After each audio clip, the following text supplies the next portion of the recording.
மத்தேயு எழுதின சுவிசேஷம் 12ஆம் அதிகாரம். அக்காலத்திலே இயேசு ஓய்வு நாளில் பயிர் வழியே போனார். அவருடைய சீஷர்கள் பசியாயிருந்து கதிர்களைக் கொய்து தின்னத் தொடங்கினார்கள். பரிசேயர் அதைக் கண்டு அவரை நோக்கி, இதோ ஓய்வு நாளில் செய்யத்தகாததை உம்முடைய சீஷர்கள் செய்கிறார்களே என்றார்கள். அதற்கு அவர், தாவீதும் அவனோடு இருந்தவர்களும் பசியாயிருந்தபோது செய்ததை நீங்கள் வாசிக்கவில்லையா? அவன் தேவனுடைய வீட்டில் பிரவேசித்து ஆசாரியர் தவிர வேறொருவரும் புசிக்கத்தகாத தேவ சமூகத்து அப்பங்களை தானும் தன்னோடு இருந்தவர்களும் புசித்தார்களே. அன்றியும் ஓய்வு நாட்களில் ஆசாரியர்கள் தேவாலயத்தில் ஓய்ந்திராமல் ஓய்வு நாளை வேலை நாளாக்கினாலும் குற்றமில்லாதிருக்கிறார்கள் என்று நீங்கள் வேதத்தில் வாசிக்கவில்லையா? தேவாலயத்திலும் பெரியவர் இங்கே இருக்கிறார் என்று உங்களுக்கு சொல்லுகிறேன். பலியை அல்ல, இரக்கத்தையே விரும்புகிறேன் என்பதின் கருத்து இன்னதென்று அறிந்தீர்களானால் குற்றமில்லாதவர்களை நீங்கள் குற்றப்படுத்த மாட்டீர்கள்.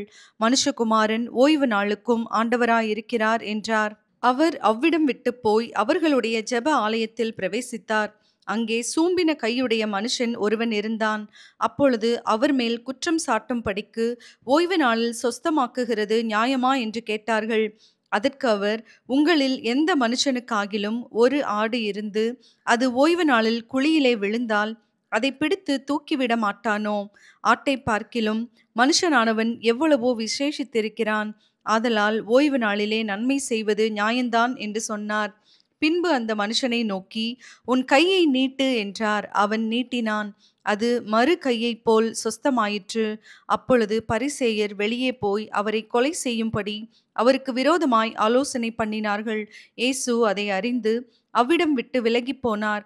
திரளான ஜனங்கள் அவருக்கு பின் சென்றார்கள். அவர்கள் எல்லாரையும் அவர் சொஸ்தமாக்கி தம்மை பிரசித்தம் பண்ணாதபடி அவர்களுக்கு கண்டிப்பாய் கட்டளையிட்டார். ஏசாயா தீர்க்கதரிசியால் உரைக்கப்பட்டது நிறைவேறும்படி இப்படி நடந்தது. அவன் உரைத்ததாவது, இதோ நான் தெரிந்து கொண்ட என்னுடைய தாசன், என் ஆத்துமாவுக்கு பிரியமாயிருக்கிற என்னுடைய நேசன், என் ஆவியை அவர் மேல் அமர பண்ணுவேன். அவர் புறஜாதியாருக்கு நியாயத்தை அறிவிப்பார். வாக்குவாதம் செய்யவும் மாட்டார், கூக்குரலிடவும் மாட்டார். அவருடைய சத்தத்தை ஒருவனும் வீதிகளில் கேட்பதுமில்லை. அவர் நியாயத்திற்கு ஜெயங்கிடைக்க பண்ணுகிற வரைக்கும் நெரிந்த நாணலை முறிக்காமலும் மங்கி எரிகிற திரியை அணைக்காமலும் இருப்பார். அவருடைய நாமத்தின் மேல் புறஜாதியார் நம்பிக்கையாய் இருப்பார்கள் என்பதே. அப்பொழுது பிசாசு பிடித்த குருடும் ஊமையுமான ஒருவன் அவரிடத்தில் கொண்டு வரப்பட்டான். குருடும் ஊமையுமானவன் பேசவும் காணவும் தக்கதாக அவனை சொஸ்தமாக்கினார். ஜனங்கள் எல்லாரும் ஆச்சரியப்பட்டு, தாவீதின் குமாரன் இவர்தானோ என்றார்கள்.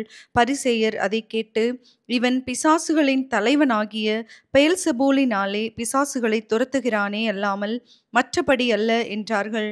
இயேசு அவர்கள் சிந்தனைகளை அறிந்து அவர்களை நோக்கி, தனக்குத்தானே விரோதமாய் பிரிந்திருக்கிற எந்த ராஜ்யமும் பாழாய்ப்போம். தனக்குத்தானே விரோதமாய் பிரிந்திருக்கிற எந்த பட்டணமும் எந்த வீடும் நிலை நிற்க மாட்டாது. சாத்தானை சாத்தான் துரத்தினால் தனக்கு விரோதமாக தானே பிரிவினை செய்கிறதாயிருக்குமே. அப்படி செய்தால் அவன் ராஜ்யம் எப்படி நிலை நிற்கும்? நான் பெயல்செபூலினாலே பிசாசுகளை துரத்தினால் உங்கள் பிள்ளைகள் அவைகளை யாராலே துரத்துகிறார்கள்? ஆகையால் அவர்களே உங்களை நியாயந்தீர்க்கிறவர்களாயிருப்பார்கள். நான் தேவனுடைய ஆவியினாலே பிசாசுகளை துரத்துகிறபடியால் தேவனுடைய ராஜ்யம் உங்களிடத்தில் வந்திருக்கிறதே. அன்றியும் பலவானை முந்தி கட்டினால் ஒழிய பலவானுடைய வீட்டுக்குள் ஒருவன் புகுந்து அவன் உடைமைகளை எப்படி கொள்ளையிடக்கூடும்? கட்டினானே ஆகில் அவன் வீட்டை கொள்ளையிடலாம். என்னோடே இராதவன் எனக்கு விரோதியாயிருக்கிறான். என்னோடே சேர்க்காதவன் சிதறடிக்கிறான். ஆதலால் நான் உங்களுக்கு சொல்லுகிறேன், எந்த பாவமும் எந்த தூஷணமும் மனுஷருக்கு மன்னிக்கப்படும். ஆவியானவருக்கு விரோதமான தூஷணமோ மனுஷருக்கு மன்னிக்கப்படுவதில்லை. எவனாகிலும் மனுஷகுமாரனுக்கு விரோதமான வார்த்தை சொன்னால் அது அவனுக்கு மன்னிக்கப்படும். எவனாகிலும் பரிசுத்த ஆவிக்கு விரோதமாக பேசினால் அது இம்மையிலும் மறுமையிலும் அவனுக்கு மன்னிக்கப்படுவதில்லை. மரம் நல்லதென்றால் அதன் கனியும் நல்லதென்று சொல்லுங்கள். மரம் கெட்டதென்றால் அதன் கனியும் கெட்டதென்று சொல்லுங்கள். மரமானது அதன் கனியினால் அறியப்படும். விரியன் பாம்பு குட்டிகளே, நீங்கள் பொல்லாதவர்களாயிருக்க நலமானவைகளை எப்படி பேசுவீர்கள்? இருதயத்தின் நிறைவினால் வாய் பேசும். நல்ல மனுஷன் இருதயமாகிய நல்ல பொக்கிஷத்திலிருந்து நல்லவைகளை எடுத்து காட்டுகிறான். பொல்லாத மனுஷன் பொல்லாத பொக்கிஷத்திலிருந்து பொல்லாதவைகளை எடுத்து காட்டுகிறான். மனுஷர் பேசும் வீணான வார்த்தைகள் யாவையும் குறித்து நியாயத்தீர்ப்பு நாளிலே கணக்கொப்புவிக்க வேண்டும் என்று உங்களுக்கு சொல்லுகிறேன். ஏனெனில் உன் வார்த்தைகளினாலே நீதிமான் என்று தீர்க்கப்படுவாய், அல்லது உன் வார்த்தைகளினாலே குற்றவாளி என்று தீர்க்கப்படுவாய் என்றார். அப்பொழுது வேதபாரகரிலும் பரிசேயரிலும் சிலர் அவரை நோக்கி, போதகரே, உம்மால் ஒரு அடையாளத்தை காண விரும்புகிறோம் என்றார்கள். அவர்களுக்கு அவர் பிரதியுத்தரமாக, இந்த பொல்லாத விபசார சந்ததியார் அடையாளத்தை தேடுகிறார்கள். ஆனாலும் யோனா தீர்க்கதரிசியின் அடையாளமே அன்றி வேறே அடையாளம் இவர்களுக்கு கொடுக்கப்படுவதில்லை. யோனா இரவும் பகலும் 3 நாள் ஒரு பெரிய மீனின் வயிற்றில் இருந்தது போல மனுஷகுமாரனும் இரவும் பகலும் 3 நாள் பூமியின் இருதயத்தில் இருப்பார். யோனாவின் பிரசங்கத்தை கேட்டு நினிவே பட்டணத்தார் மனம் திரும்பினார்கள். இதோ, யோனாவிலும் பெரியவர் இங்கே இருக்கிறார். ஆதலால் நியாயத்தீர்ப்பு நாளிலே நினிவே பட்டணத்தார் இந்த சந்ததியாரோடு எழுந்து நின்று இவர்கள் மேல் குற்றம் சுமத்துவார்கள்.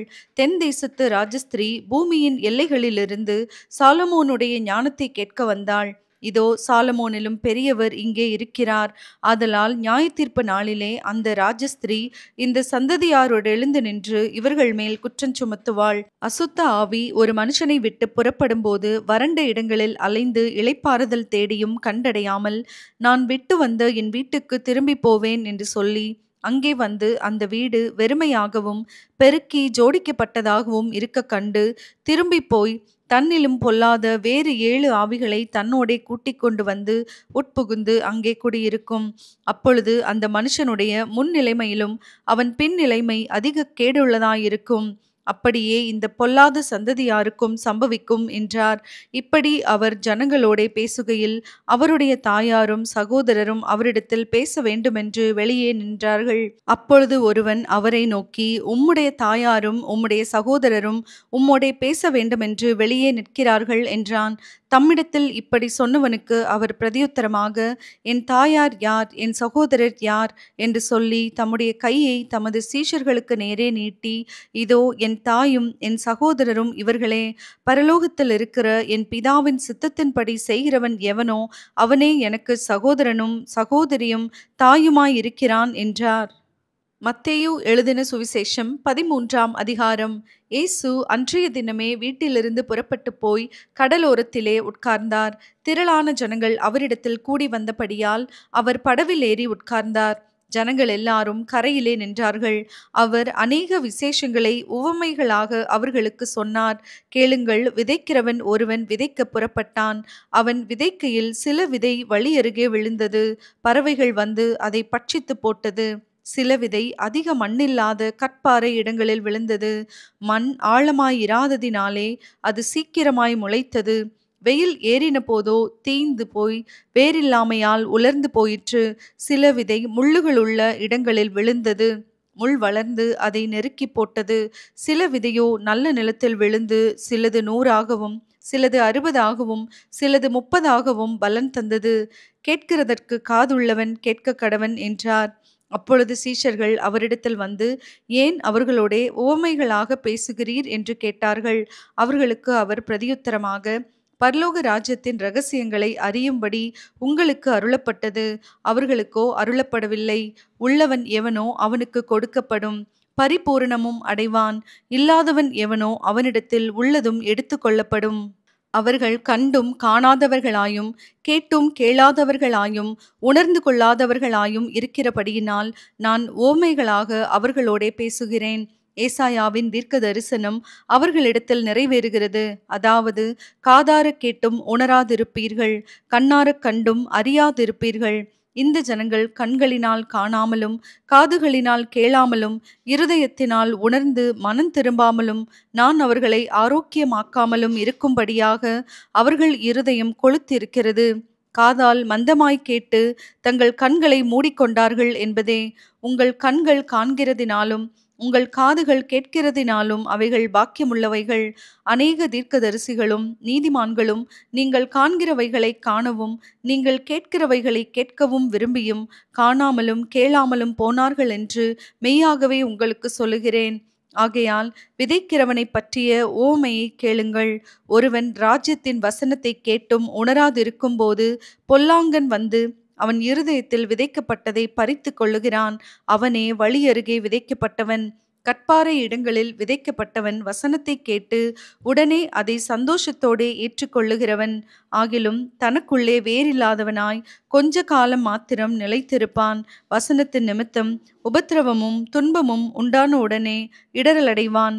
முள்ளுகளுள்ள இடங்களில் விதைக்கப்பட்டவன் வசனத்தை கேட்கிறவனாயிருந்தும் உலகக் கவலையும் ஐஸ்வர்யத்தின் மயக்கமும் வசனத்தை நெருக்கி போடுகிறதினால் அவனும் பலனற்று போவான். நல்ல நிலத்தில் விதைக்கப்பட்டவனோ வசனத்தை கேட்கிறவனும் உணர்கிறவனுமாயிருந்து 100ஆகவும் 60ஆகவும் 30ஆகவும் பலன் தருவான் என்றார். வேறொரு ஓமையை அவர்களுக்குச் சொன்னார். பரலோக ராஜ்யம் தன் நிலத்தில் நல்ல விதையை விதைத்த மனுஷனுக்கு ஒப்பாயிருக்கிறது. மனுஷர் நித்திரை பண்ணுகையில் அவனுடைய சத்துரு வந்து கோதுமைக்குள் களைகளை விதைத்துவிட்டு போனான்.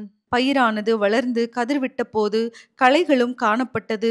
வீட்டெஜமானுடைய வேலைக்காரர் அவனிடத்தில் வந்து, ஆண்டவனே, நீர் உமது நிலத்தில் நல்ல விதையை விதைத்தீர் அல்லவா? பின்னை அதில் களைகள் எப்படி உண்டானது என்றார்கள். அதற்கு அவன், சத்துரு அதை செய்தான் என்றான். அப்பொழுது வேலைக்காரர், நாங்கள் போய் அவைகளை பிடுங்கி போட உமக்கு சித்தமா என்று கேட்டார்கள். அதற்கு அவன், வேண்டாம், களைகளை பிடுங்கும்போது நீங்கள் கோதுமையும் கூட வேரோடே பிடுங்காதபடிக்கு இரண்டையும் அறுப்பு மட்டும் வளரவிடுங்கள். அறுப்பு காலத்தில் நான் அறுக்கிறவர்களை நோக்கி, முதலாவது களைகளை பிடுங்கி அவைகளை சுட்டெரிக்கிறதற்கு கட்டுகளாக கட்டுங்கள், கோதுமையையோ என் களஞ்சியத்தில் சேர்த்து வையுங்கள் என்பேன் என்று சொன்னான் என்றார்.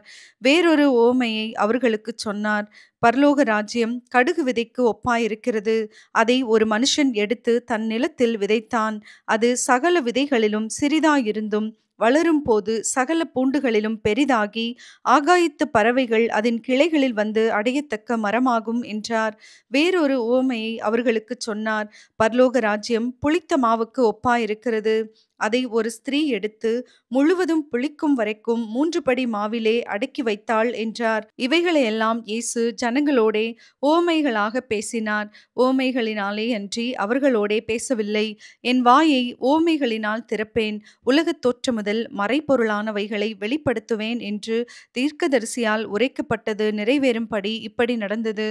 அப்பொழுது இயேசு ஜனங்களை அனுப்பிவிட்டு வீட்டுக்கு போனார். அவருடைய சீஷர்கள் அவரிடத்தில் வந்து, நிலத்தின் களைகளை பற்றிய உவமையை எங்களுக்கு வெளிப்படுத்த வேண்டும் என்று கேட்டார்கள்.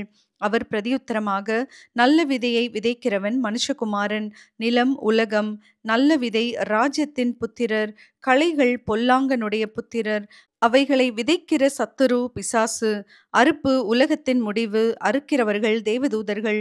ஆதலால் களைகளை சேர்த்து அக்கினியால் சுட்டெரிக்கிறது போல இவ்வுலகத்தின் முடிவிலே நடக்கும். மனுஷகுமாரன் தம்முடைய தூதர்களை அனுப்புவார். அவர்கள் அவருடைய ராஜ்யத்தில் இருக்கிற சகல இடரல்களையும் அக்கிரமம் செய்கிறவர்களையும் சேர்த்து அவர்களை அக்கினி சூளையிலே போடுவார்கள். அங்கே அழுகையும் பற்கடிப்பும் உண்டாயிருக்கும். அப்பொழுது நீதிமான்கள் தங்கள் பிதாவின் ராஜ்யத்திலே சூரியனைப் போல பிரகாசிப்பார்கள். கேட்கிறதற்கு காதுள்ளவன் கேட்க கடவன். அன்றியும் பரலோக ராஜ்யம் நிலத்தில் புதைத்திருக்கிற பொக்கிஷத்துக்கு ஒப்பாயிருக்கிறது. அதை ஒரு மனுஷன் கண்டு மறைத்து அதை பற்றிய சந்தோஷத்தினாலே போய் தனக்கு உண்டான எல்லாவற்றையும் விற்று அந்த நிலத்தை கொள்ளுகிறான். மேலும் பரலோக ராஜ்யம் நல்ல முத்துக்களை தேடுகிற வியாபாரிக்கு ஒப்பாயிருக்கிறது. அவன் விலையுயர்ந்த ஒரு முத்தை கண்டு போய் தனக்கு உண்டான எல்லாவற்றையும் விற்று அதை கொள்ளுகிறான். அன்றியும் பரலோக ராஜ்யம் கடலிலே போடப்பட்டு சகலவிதமான மீன்களையும் சேர்த்து வாரிக்கொள்ளும் வலைக்கு ஒப்பாயிருக்கிறது. அது நிறைந்த போது அதை கரையில் இழுத்து உட்கார்ந்து நல்லவைகளை கூடைகளில் சேர்த்து ஆகாதவைகளை எரிந்து போடுவார்கள். இப்படியே உலகத்தின் முடிவிலே நடக்கும். தேவதூதர்கள் புறப்பட்டு நீதிமான்களின் நடுவிலிருந்து பொல்லாதவர்களை பிரித்து அவர்களை அக்கினி சூளையிலே போடுவார்கள். அங்கே அழுகையும் பற்கடிப்பும் உண்டாயிருக்கும் என்றார். பின்பு இயேசு அவர்களை நோக்கி, இவைகளையெல்லாம் அறிந்து கொண்டீர்களா என்று கேட்டார். அதற்கு அவர்கள், ஆம், அறிந்து கொண்டோம் ஆண்டவரே என்றார்கள். அப்பொழுது அவர் அவர்களை நோக்கி, இப்படி இருக்கிறபடியால் பரலோக ராஜ்யத்துக்கு அடுத்தவைகளில் உபதேசிக்கப்பட்டு தேறின வேதபாரகன் எவனும் தன் பொக்கிஷத்திலிருந்து புதியவைகளையும் பழையவைகளையும் எடுத்து கொடுக்கிற வீட்டெஜமானாகிய மனுஷனுக்கு ஒப்பாயிருக்கிறான் என்றார். இயேசு இந்த உவமைகளை சொல்லி முடித்த பின்பு அவ்விடம் விட்டு தாம் வளர்ந்த ஊரிலே வந்து அவர்களுடைய ஜெப ஆலயத்திலே அவர்களுக்கு உபதேசம் பண்ணினார்.